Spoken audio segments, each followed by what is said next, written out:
శ్రీ సచిదానంద సమర్థ సద్గురు సాయినాథ మహారాజా.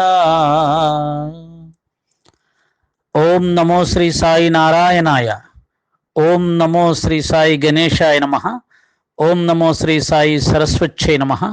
ఓం నమో శ్రీ సాయి సద్గురు పరబ్రహ్మణే నమః. ఓం శ్రీ సాయిరామ్. సాయి బంధువులారా, ఆత్మస్వరూపులారా, ప్రేమస్వరూపులారా, శ్రీ సాయి సచ్చరిత్రం హేమాడ్ పంతు విరచితం, మణి అమ్మ తెలుగు అనువాదం, అధ్యాయం 12, ఓవి 11 నుంచి 20వ ఓవి వరకు పారాయణ మరియు విశ్లేషణ. మొదట పారాయణ. సత్పురుషుల యొక్క గొప్పతనాన్ని వర్ణిస్తూ ఉన్నారు. హేమాడ్ పంతు చేత రచించబడినటువంటి ఈ యొక్క సచ్చరిత్ర పూర్తిగా సత్పురుషుల యొక్క గొప్పతనాన్ని లేదా యోగం యొక్క గొప్పతనాన్ని లేదా ఆత్మజ్ఞానం యొక్క ఆవశ్యకతను లేదా భక్తి యొక్క గొప్పతనాన్ని లేదా సద్గురు సాయినాథుని యొక్క గొప్పతనాన్ని, వారి యొక్క ప్రవర్తనను, వారి యొక్క మానసిక ఉన్నత స్థితి వర్ణించడం జరిగింది. ఒక మాటలో చెప్పాలంటే శ్రీ సాయి సచ్చరిత్ర ఆత్మజ్ఞానానికి ప్రతిరూపం, నవవిధ భక్తులకు ప్రతిరూపం, కర్మయోగానికి ప్రతిరూపం. కనుక సచ్చరిత్ర ద్వారా మనం జీవిస్తున్నటువంటి భౌతిక జీవితానికి పూర్తిగా వ్యతిరేకమైనటువంటి సూక్ష్మమైనటువంటి జ్ఞానంతో కూడినటువంటి జీవితాన్ని మనం తెలుసుకుంటుంటాం.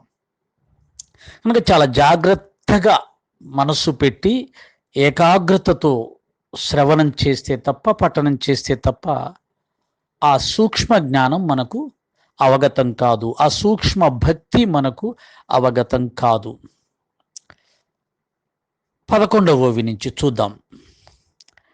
అజ్ఞానం వలన పరమార్థం ఏమిటో తెలియక భార్యాబిడ్డలతో ధన సంపాదనలో మునిగిపోయే వారిని అజ్ఞానులు అని తలచి వదిలివేయాలి. దేవుడు ఇటువంటి అమాయకులను కరుణిస్తాడు, కానీ దేవునికి దూరంగా విముఖంగా ఉన్న వారి అభిమానాన్ని అణచివేస్తాడు. సాధువులు అజ్ఞానులను కరుణిస్తారు, దానితో వారికి సాధువులపై విశ్వాసం కుదురుతుంది. జ్ఞానాభిమానం వ్యర్థం. పండితమ్మన్యులు, మూఢమతులు శుష్కాభిమానంతో వృధాగా పొంగిపోతారు. వారు భక్తి మార్గాన్ని అవహేళన చేస్తారు. అట్టివారి సాంగత్యం పనికిరాదు. వర్ణసంకర కపటం వద్దు, వర్ణాభిమానాన్ని చాటుకోవడం వద్దు, వర్ణాశ్రమ ధర్మాలను పాటిస్తున్న అహంభావము వద్దు. వీనితో పాషండ పండితులు అవ్వకండి. వేదాంగ పారంగతులమని అనుకునేవారు జ్ఞానగర్వంతో మదోన్మత్తులై భక్తి మార్గానికి అడ్డు తగులుతారు. వారికి తరించే మార్గం లేదు. అమాయకులు విశ్వాసం ఆధారంగా భవభయ సంకటాల నుండి విముక్తులవుతారు. కానీ శాస్త్ర పండితుల చిక్కులను ఎవరూ విడదీయలేరు. సత్పురుషుల యందు విశ్వాసం ఉంచితే అజ్ఞానులకు అజ్ఞాన నిరసనం అవుతుంది. జ్ఞానాభిమానులకు సంశయాలు తొలగిపోయి సద్భావం ఉత్పన్నమవుతుంది. ఒకసారి ఒక విచిత్రమైన ఘటన సంభవించింది. దైవ నిర్ణయానుసారం ఒక కరుముఠినికి సాయిని కలుసుకునే అసామాన్యమైన భాగ్యం కలిగింది. అతని సంకల్పం వేరుగా ఉండింది. విశేషమైన యోగం వల్లనే షిరిడి ప్రయాణ లాభం కలిగి అక్కడ తన గురువు దర్శనమైంది. ఓం శ్రీ సాయిరామ్. పారాయణం ముగిసింది. విశ్లేషణ చేసుకుందాం. అజ్ఞానం వలన పరమార్థం ఏమిటో తెలియక భార్యాబిడ్డలతో ధన సంపాదనలో మునిగిపోయే వారిని అజ్ఞానులు అని తలచి వదిలివేయాలి. ప్రపంచమంతా ఈ యొక్క ఓవిలోనే ఉంది. అంటే భార్యాబిడ్డలు, ధన సంపాదన, ఈ రెండూ కాకుండా వేరేది ఏదైనా ఈనాటి మానవుడికి ఉందే అంటే లేదు. భార్యాబిడ్డలతో సుఖంగా జీవించటం, నిరంతరం ధనాన్ని సంపాదించటం, కూడబెట్టడం, ఆస్తులు పెంచుకోవడం, ధనంతో చక్కగా ఎంజాయ్ చేయడం, కోరికలన్నీ తీర్చుకోవడం, విలువైన వస్తు సామాగ్రి సమకూర్చుకోవడం, వారానికి 2 రోజులు 5 స్టార్ హోటల్లో చక్కగా చికెన్ బిర్యానీని తినడం, రకరకాల విహారయాత్రలు చేస్తూ వినోదంగా ఆనందంగా జీవించడం. ఇది ఈనాటి ఆధునిక మానవుని జీవిత విధానం. అయితే సచ్చరిత్ర ఏం చెప్తుందంటే అటువంటి వారిని అజ్ఞానులు అని తలచి వదిలివేయాలి. భక్తి మార్గంలో ఉన్నవారైనా సరే, బాబా అంటే అమితంగా ప్రేమించేవారైనా సరే, ఇప్పుడు చెప్పిన జీవిత విధానానికి వ్యతిరేకంగా ఏమీ ఉండే అవకాశం లేదు. 99 మంది బాబాని ప్రేమిస్తూ బాబాను పూజిస్తూ కూడా చక్కగా డబ్బులు సంపాదించుకొని, ఆస్తులు కూడా పెట్టుకొని, సమాజంలో గొప్ప గౌరవ మర్యాదలు పొందుతూ, నిరంతరం ఇంద్రియ సుఖాలు అనుభవిస్తూ, చక్కగా రకరకాల ప్రదేశాల్లో విహారయాత్రలు చేస్తూ, శని ఆదివారాల్లో మంచి హోటల్కి వెళ్ళి భోంచేస్తూ జీవిస్తూ, వీటితో పాటు సాయిరాం అనుకుంటూ, బాబా అనుగ్రహం వల్ల ఈ సుఖాలన్నీ మాకు లభిస్తున్నాయి, బాబా ఈ సుఖాలు ఎప్పుడూ కూడా మాకు దూరం కాకుండా చూడు, ఎప్పుడూ ఇలాగే మమ్మల్ని ఆశీర్వదిస్తూ ఉండు అని ప్రార్థిస్తూ, ఆ సుఖాల కోసం బాబాను పట్టుకొని చక్కగా బాబాను ప్రేమిస్తూ బాబా అనుగ్రహంతో హాయిగా జీవించాలని చూసే సమాజమే ఈనాడు మనకు ఎక్కువగా కనిపిస్తుంది. ఎవరో ఒకరిద్దరు మాత్రమే వీటితో మాకు అవసరం లేదు, వీటిలో ఏ విధమైనటువంటి సంతృప్తి లేదు, అవి నిజమైన సుఖాలు కాదు, కేవలం భక్తి మార్గంలో నిరంతరం బాబా సేవలో, బాబా ధ్యానంలో, బాబా లీలల శ్రవణంలో, బాబా భక్తులతో మాట్లాడడంలోనే ఆనందం ఉంటుంది అనుకునేవారు ఒకరిద్దరు మాత్రం తేల్తారు 100కు. మరి ఏం చేద్దాం, ఇది కలియుగం, కలిపురుషుని ప్రభావం వల్ల ఇలాగే ఉంటుంది. మనం ఎంత గట్టిగా భక్తి మార్గంలో వెళ్ళాలని చూస్తే అంత గట్టిగా కలిపురుషుడు మనని కింద పడేసి మాయలో పడేసేసి అందరిలాగే మనని కూడా బ్రతికేలా చేస్తాడు తప్ప, వైరాగ్యంతో ఇవన్నీ మాకు అక్కర్లేదు అనే వైరాగ్యంతో భక్తి మార్గంలో నడవడం అనేది ఆయనకు ఇష్టం ఉండదు. ఈ కలికాలంలో ఆయనే శక్తివంతుడు కాబట్టి ఆయనే గెలుస్తున్నాడు. కనుకనే సాయినాథుడు వచ్చిన తర్వాత కూడా ఆయన యొక్క తత్వాన్ని నిరంతరం శ్రవణం చేస్తూ మననం చేస్తూ కూడా మనం ఇంకా ఈ మాయా ప్రపంచాన్ని ప్రేమిస్తూ ఉన్నాం, ఇంకా ధనాన్ని ప్రేమిస్తున్నాం, ఇంకా ఇంద్రియ సుఖాలని ప్రేమిస్తున్నాం, ఇంకా ప్రపంచ విషయాల్ని ప్రేమిస్తున్నాం, ఇంకా విలువైన వస్తువుల్ని ప్రేమిస్తున్నాం, అందరిలాగా సమాజంలో గొప్పవాళ్ళుగా కీర్తించబడాలని ఆరాటంతో మనం జీవిస్తున్నాం. కారణం కలి ప్రభావం. అయితే ఇటువంటి వారిని సచ్చరిత్ర ఏం చెప్తుందంటే అజ్ఞానులు అని తలచి వారిని వదిలివేయండి. అంటే ఇలా జీవిస్తున్నటువంటి వారు, బాబా భక్తులైనటువంటి వారు ఇతరులను ఇబ్బంది పెట్టకుండా జీవించే వాళ్ళు ఉంటారు.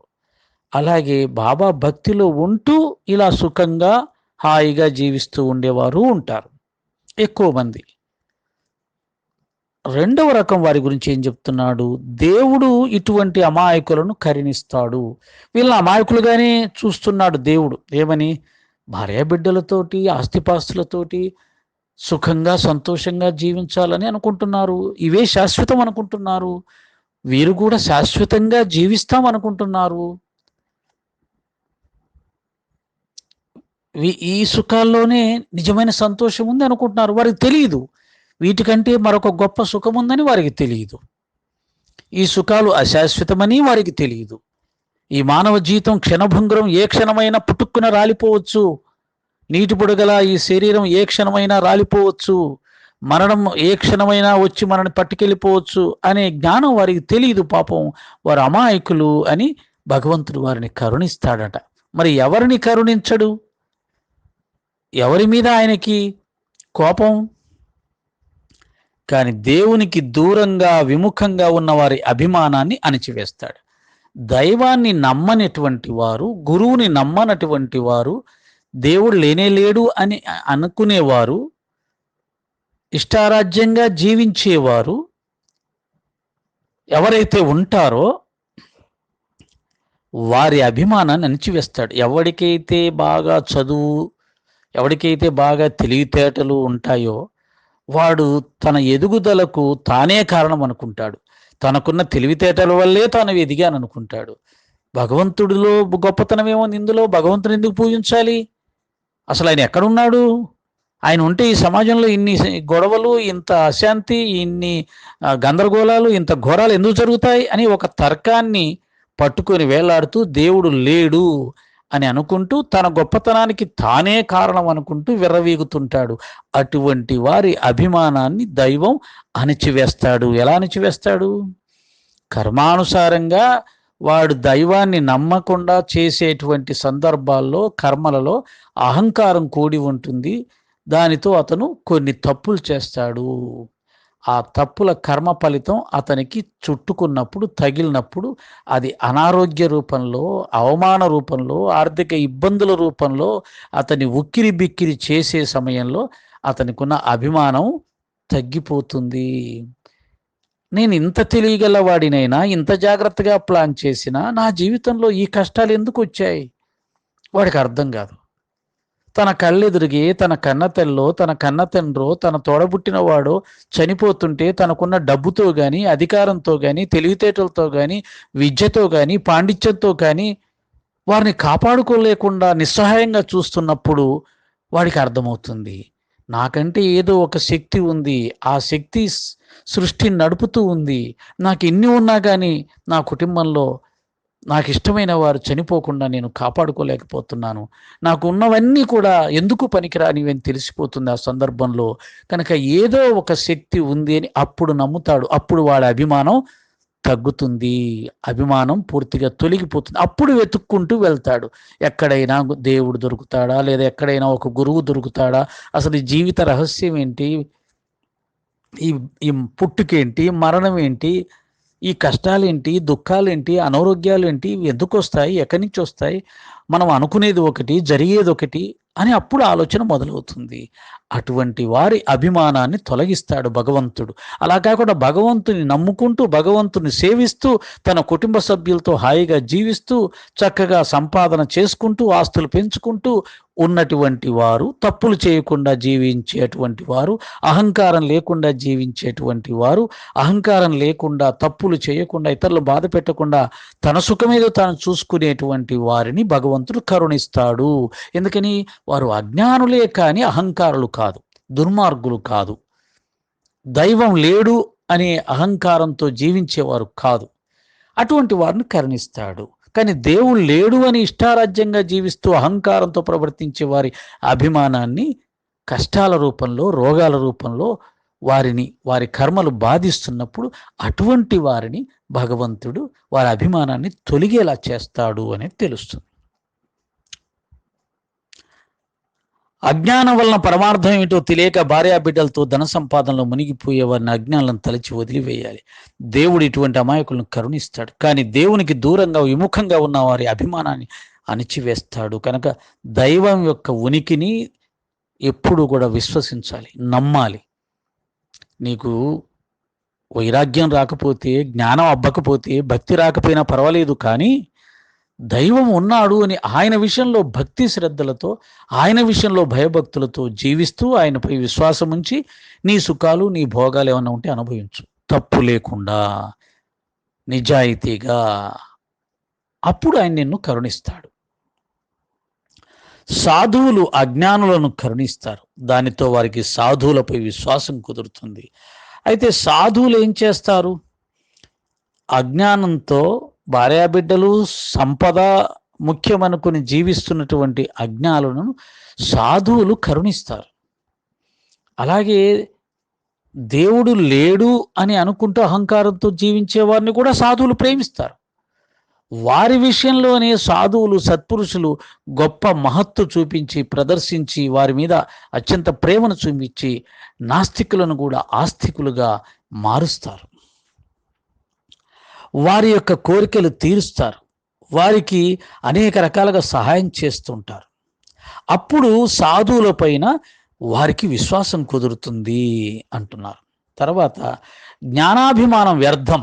నాకు చాలా జ్ఞానం ఉంది, నాకు అన్నీ తెలిసిపోయాయి, అసలు ఎవరికి ఏమీ తెలియదు ఈ లోకంలో, బాబా గురించి నాకు తప్పితే ఎవరికీ తెలియదు అనుకునే వాళ్ళు ఉన్నారు ఈ రోజుల్లో కూడా.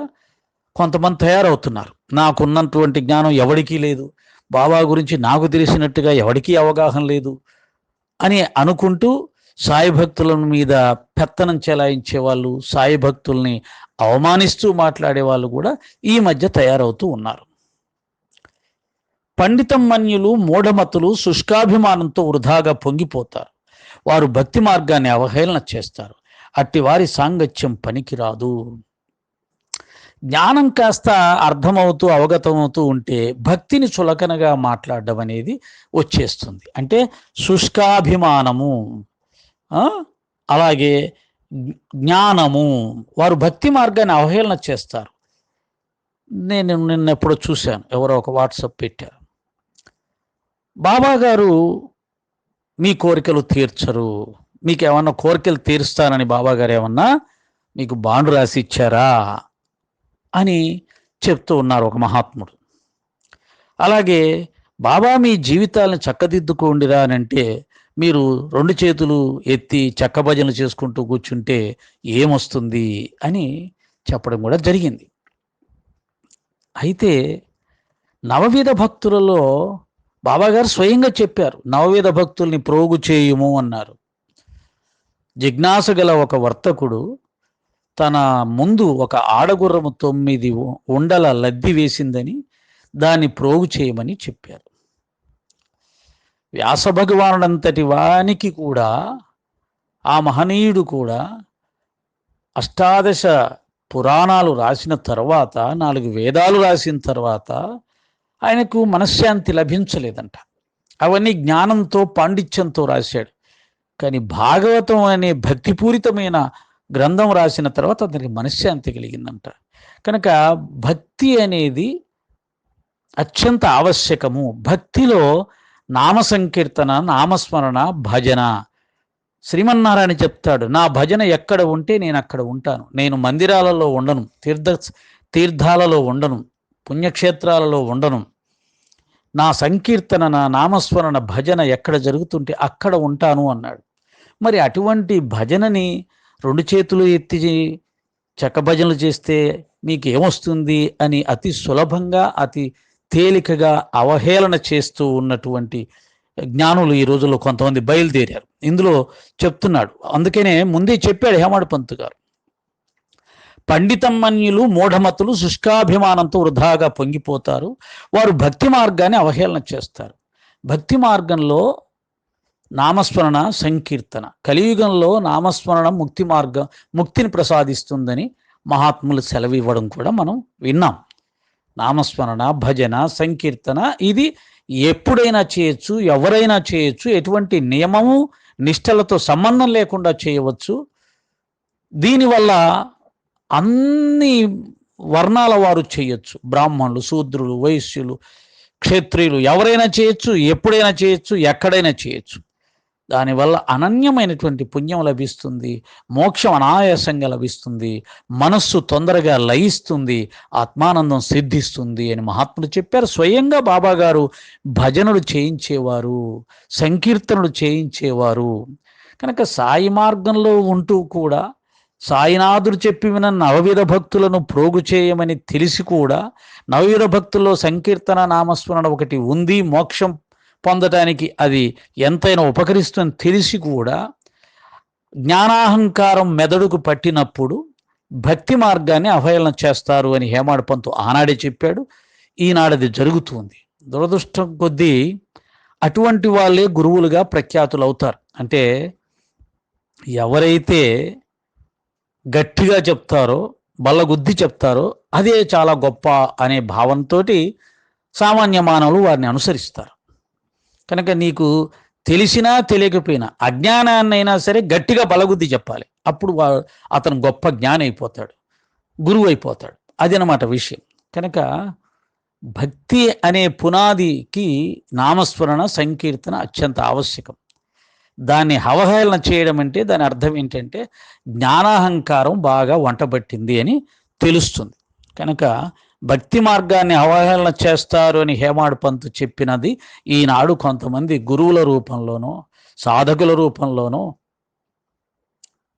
సమాజంలో వచ్చి బాబా మార్గంలో ఉంటూనే, అంటే బాబా మార్గం అంటేనే నిరహంకార మార్గం అండి. బాబా మార్గం అంటేనే నిరభిమాన మార్గం అండి. బాబా మార్గం అంటేనే అందరిలో పరమాత్మను చూసే, అంటే అజ్ఞానిలో జ్ఞానిలో, చెడ్డవాడిలో మంచివాడిలో, మూర్ఖుడిలో మూఢునిలో, ఏమీ తెలియని వాడిలో కూడా పరమాత్మను చూసే నిరహంకార తత్వమే సాయి మార్గం. దురదృష్టం కొద్దీ సాయి మార్గంలో ఉంటూ కూడా ఎవడికి ఏమీ తెలియదు నాకు తప్పితే అనుకునే వాళ్ళు బయలుదేరడం, వారిని సాయి భక్తులు కూడా చక్కగా గౌరవించి పూజించి సన్మానాలు చేసి గురువులుగా తయారు చేసి సమాజంలోకి వదులుతున్నటువంటి వాళ్ళు కూడా ఈనాడు మనకు దర్శనమిస్తున్నారు. ఇదంతా కలి ప్రభావం, మనం చేయగలిగింది ఏమీ లేదు. వర్ణసంకర కపటం వద్దు, వర్ణసంకర కపటం వద్దు, వర్ణాభిమానాన్ని చాటుకోవడం వద్దు. వర్ణసంకరం అయిపోతుంది అనే కపట వేషాలు వెయ్యక్కర్లా. అందరూ వర్ణసంకరులే, అంటే వాళ్ళు పుట్టినటువంటి జాతికి కులానికి 100కి 100 పాళ్ళు న్యాయం చేస్తున్నటువంటి వాళ్ళు కలియుగంలో ఎక్కడా లేదు. వాడు తప్పు చేస్తూనే తన తప్పును కప్పిపుచ్చుకుంటూ పైకి మాత్రం చాలా గొప్పగా అన్నీ ఆచరిస్తున్న వాళ్ళలాగా నీతులు చెప్తూ ఉంటాడు. కానీ అటువంటి కపటం వద్దు అంటున్నాడు. వర్ణాభిమానాన్ని చాటుకోవడం వద్దు. నేను బ్రాహ్మణుణ్ణి, నేను వైశ్యుణ్ణి, నేను క్షత్రియుణ్ణి అనే అభిమానం చాటుకోవడం వద్దు అంటున్నాడు. కనుక కులమతాలకు అతీతమైనటువంటి సకల మానవ సమ్మతమే సాయినాథుని యొక్క మార్గం. కాబట్టి ఇందులో కూడా ఈ రోజుల్లో కొన్ని బయలుదేరాయండి. ఈ సత్సంగాలు చెప్పేవారు, గ్రంథాలు రాసేవారు ఏ కులం వాడు అని చూసుకొని ఆ కులం వాళ్ళందరూ కూడా ఆ సత్సంగాలు చెప్పే అతన్ని, పుస్తకాలు రాసేవాడిని ఎంత తొందరగా మహాత్ముని తయారు చేయాలా అని ప్రయత్నం చేస్తున్నారు. అది అంటే ఆధ్యాత్మికంలో కూడా మళ్ళీ కులాన్ని తీసుకొని వచ్చి తమ కులం వాడైతే అతన్ని పైకి తీసుకెళ్లే ప్రయత్నం చేద్దాం. వేరే కులం వాడిని ఎందుకు మనం ఎంకరేజ్ చేయాలి? ఇది కలికాలంలో ఈ కులాభిమానం, వర్ణాభిమానం. ఆ రోజే ఆ మహనీయుడు గుర్తించి చెప్పాడు, వర్ణాభిమానం చాటుకోవడం వద్దు, నీ కులం వాడని అభిమానం చూపించవద్దు, నీ కులం వాడిని తప్పు చెప్తుంటే దాన్ని సమర్థించవద్దు అనేది ఆ రోజే చెప్పాడు ఆయన. అంటే భక్తి మార్గంలో ఎన్ని రకాల ఆటంకాలు వస్తాయి, ఎన్ని రకాల విచిత్రాలు ప్రవేశిస్తాయని సాయినాథుడు హేమాడు పంతుకు అప్పుడే దర్శింపచేశాడు. వర్ణాశ్రమ ధర్మాలను పాటిస్తున్న అహంభావం వద్దు. నేను సన్యాసిని, సన్యాసాశ్రమ ధర్మాన్ని చక్కగా పాటిస్తున్నాను, నేను గృహస్థుణ్ణి, గృహస్థాశ్రమ ధర్మాన్ని నేను సక్రమంగా పాటిస్తున్నాను అనే అహంభావం వద్దు. ఏమీ వద్దు. చక్కగా గురుసేవలో జీవించు, చక్కగా భగవంతుని నామస్మరణ చేసుకుంటూ జీవించు. అవన్నీ నీకెందుకు, నేను అదేని, నేను ఇదని, నేను అది చేస్తున్నాను, ఇది చేస్తున్నాను, నువ్వేం చేస్తున్నావు, ఇవన్నీ నీకెందుకు? కళ్ళు మూసుకొని చక్కగా భగవన్నామస్మరణ చేసుకో, భగవంతుని సేవ చేసుకో. వీనితో పాషండ పండితులు అవ్వకండి. అంటే ఈ వర్ణాశ్రమ ధర్మాలు, జ్ఞానాహంకారము, వీటి ద్వారా పాషండ పండితులు అవుతారు. అంటే రాతి హృదయం గల పండితుడు, వాడికి అసలు దయా జాలి ప్రేమ అనేది ఉండదు. ఇందా చెప్పాను కదా, ఎవడికి ఏమి రాదు, అంతా నాకే తెలుసు, కమాన్ ఛాలెంజ్ అని చెప్పేసి సవాల్ విసురుతూ ఉన్నారు జ్ఞాన పండితులు కొంతమంది. ఎందుకని? వాడి హృదయం పాషండం, రాయి కనుక అక్కడ దయాజాలి ఉండదు, ఉన్నదంతా అహంకారమే. అందుకనే ఈ కుస్తీ పోటీలో పాల్గొనే వాళ్ళలాగా జ్ఞానాహంకారులు సవాలు విసురుతుంటారు. ఎవరైనా సరే మా జ్ఞానాన్ని ఖండించే వాళ్ళు ఎవరైనా ఉన్నారా, మేము చెప్పేది తప్పని చెప్పగలిగిన సాహసం ఎవరికైనా ఉందా, మాకు తెలిసినంత ఎవరికైనా తెలుసా అనేవాళ్ళు కొంతమంది బయలుదేరారు.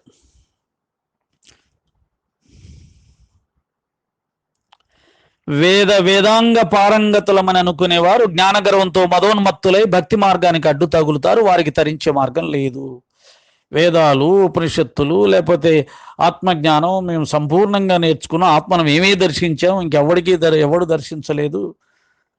భరద్వాజ మాస్టర్ గారు దర్శించలేదు, బివి నరసింహస్వామి దర్శించలేదు, పత్తినారాయణరావు గారు దర్శించలేదు, ఎవరు దర్శించలేదు, నేను మాత్రమే దర్శించానని చెప్పుకుంటూ ప్రచారం చేసుకుంటూ గురువులు అయిపోవాలనే వాళ్ళు చాలామంది బయలుదేరారు. ఆనాడు పౌండ్రక వాసుదేవుడు కూడా శ్రీకృష్ణ పరమాత్మని ఈ విధంగానే విమర్శించేవాడు. ఆయన దగ్గర ఉన్నది చక్రం చాలా చిన్నది, గద చాలా చిన్నది, నా దగ్గర చూడు ఎంత పెద్ద గదలు ఉన్నాయో, ఎంత పెద్ద చక్రాలు ఉన్నాయో అని చెప్పి పెద్ద పెద్దవి తయారు చేసి పెట్టుకున్నాడు. మహారాజు కదా, బంగారం వెండి చాలా ఉంది. అది ఆ విధంగానే ఈ రోజుల్లో కూడా బివి నరసింహస్వామి గారిని,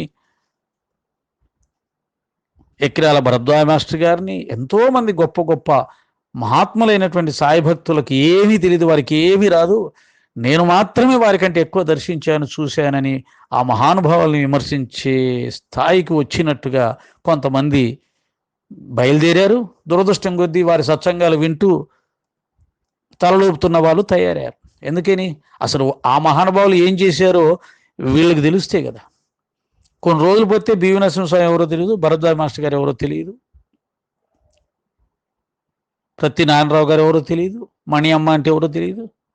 కాబట్టి నాలాంటి వాళ్ళు బయలుదేరి అసలు నన్ను మించిన వాడు ఎవడు లేడు ప్రపంచంలో, నాకు తెలిసినట్టుగా ఎవడికి తెలియదు బాబా గురించి అని చెప్తే తలలోపుకుంటూ నిజమే కాబోలు అనుకుంటూ సన్మానాలు సత్కారాలు చేసే వాళ్ళు ఉంటారు, తయారవుతారు, భవిష్యత్తులో తప్పదు. అంటే మహామహాత్ములు విమర్శించినంత మాత్రాన నేను మహాత్ముడిని, వారికంటే గొప్పవాడిని అయిపోతానని అనుకుంటే అది నా అజ్ఞానం, నా అహంకారం తప్ప అది ఎప్పుడూ కూడా సన్మార్గం కాదు, సత్యాన్ని దర్శించడానికి పనికిరాదు. 4 రోజులు గొప్పగా అనిపించవచ్చు, కొంతమంది గౌరవించవచ్చు, కానీ అది ఒకప్పటికి పతనం చెందవలసిందే. కనుక వేదాంగ పారంగతులమని అనుకునేవారు జ్ఞానగర్వంతో మదోన్మత్తులై భక్తి మార్గానికి అడ్డు తగులుతారు, వారికి తరించే మార్గం లేదు. ఆ విధంగా భక్తి మార్గాన్ని ఎవరైతే హేళన చేస్తారో, ఎవరైతే భగవన్నామస్మరణను హేళన చేస్తారో, ఎవరైతే సంకీర్తనలు హేళన చేస్తారో అటువంటి వాడికి తరించే మార్గం లేదని చెప్తున్నారు. ఇందా చెప్పింది అదే, వాడు పతనం అవ్వవలసిందే, అటువంటి వాడికి తరించే మార్గమే లేదు. భక్తి మార్గాన్ని అవహేళన చేసేవాడికి తరించే మార్గమే లేదు. కనుక భక్తి మార్గాన్ని పట్టుకొని అహంకారాన్ని వదిలించుకున్న తర్వాత జ్ఞానాన్ని సంపాదించుకోవాలి తప్ప భక్తి మార్గాన్ని ఆచరించకుండా డైరెక్ట్గా జ్ఞాన మార్గంలోకి పోతే వాడు ఎప్పుడు తరించలేడు. ఇంకా వాడిని పట్టుకున్న వాళ్ళు ఎప్పుడు తరిస్తారు? అమాయకులు విశ్వాసం ఆధారంతో భవభయ సంకటాల నుండి విముక్తులవుతారు.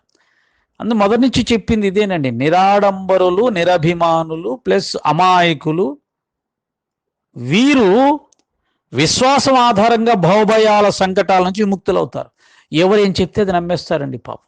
ఇందాక చెప్పినట్టుగా జ్ఞానాహంకారంతో మాట్లాడుతున్నవాడు వాడు పడిపోతాడు, వాడు భ్రష్టు పట్టిపోతాడు, కానీ వాడి దగ్గర విన్న వాళ్ళు బాగుపడతారు, వాళ్ళకి ఇబ్బంది ఏం లేదు. ఎందుకని? వాళ్ళకి అహంకారం ఉండదు కదా. కనుక ఎవరేం చెప్తే అది నమ్మేసే విశ్వసించే అమాయకులు ఉంటారే, వారు చెప్పిన ఆ మాటలను విశ్వసించి చక్కగా ఆ మార్గంలో ప్రయాణం చేస్తారు. అది జ్ఞాన మార్గం కావచ్చు, భక్తి మార్గం కావచ్చు. కనుక విశ్వాసం ఆధారంగా భయ సంకటాల నుంచి విముక్తులవుతారు. వాడు చెప్పింది నిజమా అబద్ధమా, దాంట్లో నిజమెంత, దీంట్లో అబద్ధం ఎంత, దాని ఉద్దేశం ఏంటి, దాన్ని ఇలా చెప్పాలి, దాన్ని అలా చెప్పాలి, అసలు ఇలా చెప్పకూడదు, అలా చెప్పకూడదు అని రకరకాలుగా వ్యాఖ్యానాలు చేస్తున్న వాళ్ళు ఉంటారే, వీరిని ఎవ్వడు ఉద్ధరింప చేయలేరు. జ్ఞానాహంకారం అనేది రంధ్రాన్వేషణ చేస్తూ ఉంటుంది. ఎవడు చెప్పిన దాన్ని అంగీకరింపనియదు. అది తాను మాత్రమే కరెక్ట్గా చెప్తాననుకుంటూ పోతుంటుంది. ఇంకా కొంతమంది కొత్త నిర్వచనాలు చెప్పాలని చెప్పేసి చెత్త నిర్వచనాలను ఎత్తుకొచ్చి ఆధ్యాత్మికంలో చెప్పడానికి కూడా ప్రయత్నం చేస్తూ ఉంటారు. అంటే ఆధ్యాత్మికము, భక్తి మార్గము, జ్ఞాన మార్గం కొత్తగా చెప్పడం కాదండి.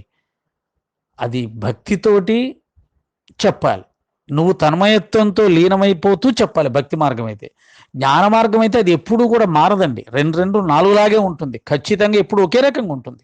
అంతేగాని కొత్తగా చెప్పాలని చూస్తే అది చెత్తగా తయారవుతుంది. కాబట్టి కొత్తదనం కోసం వెతుక్కోకూడదు జ్ఞాన మార్గంలో. జ్ఞానమే, అది ఎప్పుడు ఒకే రకంగా ఉంటుంది.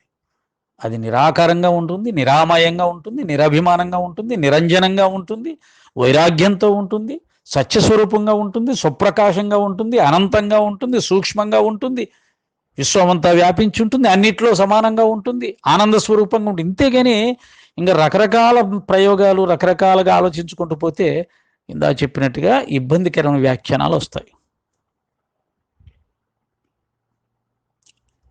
కానీ శాస్త్ర పండితుల చిక్కులను ఎవరు విడదీయలేరు. అమాయకులు విశ్వాసంతో గమ్యస్థానం చేరుకుంటారు, భగవంతుని మీద, గురువు మీద విశ్వాసంతో. కానీ మాకంతా తెలిసిపోయింది అని అనుకునేవాళ్ళు, మేము శాస్త్రకారులం అనుకునేవాళ్ళు, పండితులం అనుకునేవారు, ఆత్మజ్ఞానం అనుకునేవారు, వాళ్ళకి అనేకమైన సమస్యలు ఉంటాయి. ఆ సమస్యలన్నీ కూడా మెయిన్ వారి అహంకారంలోంచి వస్తాయి. అహంకారం ఉన్న చోట ఎంత జ్ఞానం ఉన్నా అది ఉట్టిదే, అనేకమైనటువంటి చిక్కు సమస్యలను సృష్టిస్తుంది తప్ప అది సత్యాన్ని దర్శింపచేయనియదు.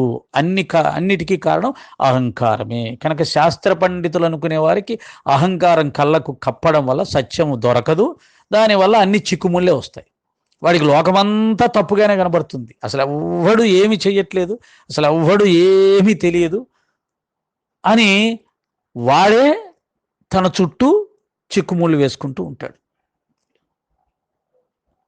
అంతా పరమాత్మ స్వరూపంగా చూడరా, అన్నిట్లో నేనే ఉన్నానురా, జ్ఞానాజ్ఞానాలన్నీ కూడా నా వల్లనే కల్పించబడ్డాయిరా, జగన్నాటకం నడవడానికి నేనే ఏర్పాటు చేశానురా, ప్రతి ఒక్కడు వాడి పూర్వజన్మ కర్మానుసారంగా ప్రవర్తిస్తుంటాడు, ఎవడు స్వతంత్రుడు కాదు అని పరమాత్మ శాస్త్రం చెప్తూ ఉంటే మనం అందరినీ తప్పు పట్టేసేసి ఎవడికి ఏం చేత కాదు అంటున్నామంటే పరమాత్మ యొక్క విధి రాతనే మనం ఎగతాళి చేస్తున్నాం, పరమాత్మ యొక్క కర్మ సిద్ధాంతాన్ని మనం తప్పుపడుతున్నాం.